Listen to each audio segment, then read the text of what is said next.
You might be wondering what mindfulness has to do with texting. Let's begin with a connection that's kind of obvious.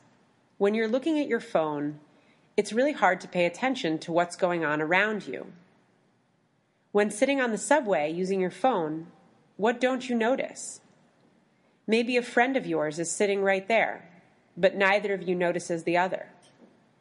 Maybe while you're busy tweeting, you miss out on seeing a famous person right beside you. What about when you're walking down the street and texting? Take a moment to think about what you might be missing.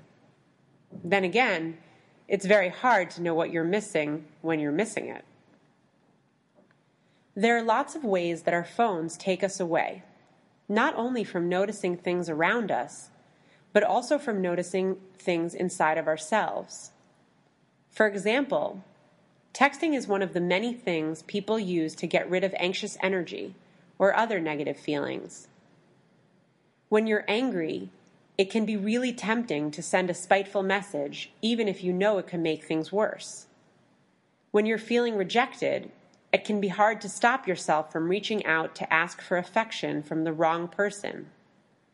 When you're feeling anxious about a new friend or love interest getting in touch, you may find yourself getting trigger happy with the phone, hoping for some reassurance.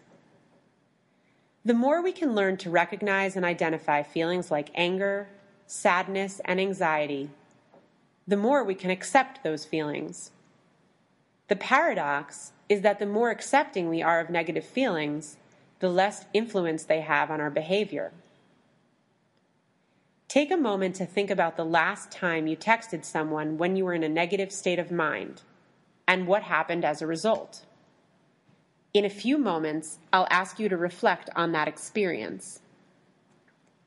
Research shows that the more anxious you are, the more likely you are to prefer text-based communication over phone calls.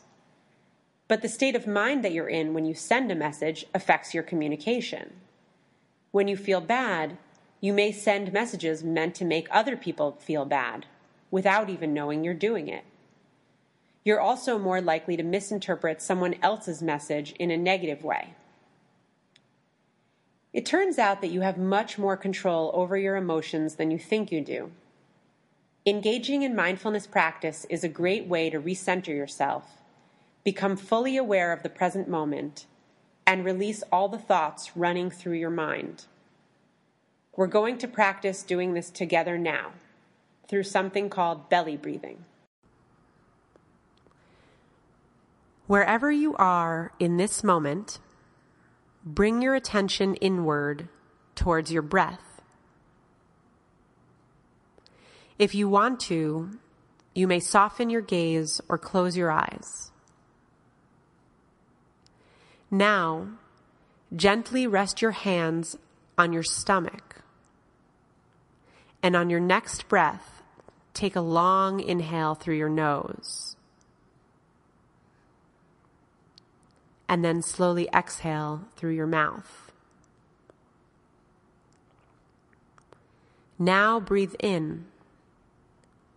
Notice your stomach rising and your chest filling with air. Breathe out when your chest is full. Inhale again. This time, pay attention to your hands rising with your stomach. Breathe out when you're ready. Continue breathing deeply this way at your own pace. Keep returning your attention to the rise and fall of each breath if you find yourself getting distracted.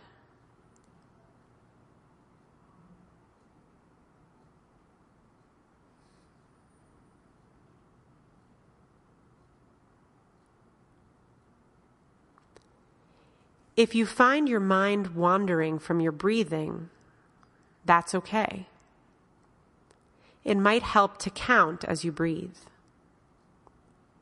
So on your next inhale, breathe in 1, 2, 3.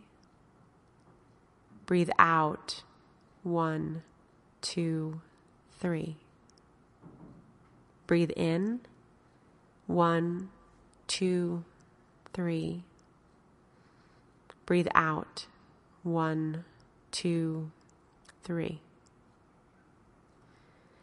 Continue on, breathing at your own pace, always returning your awareness to your breath.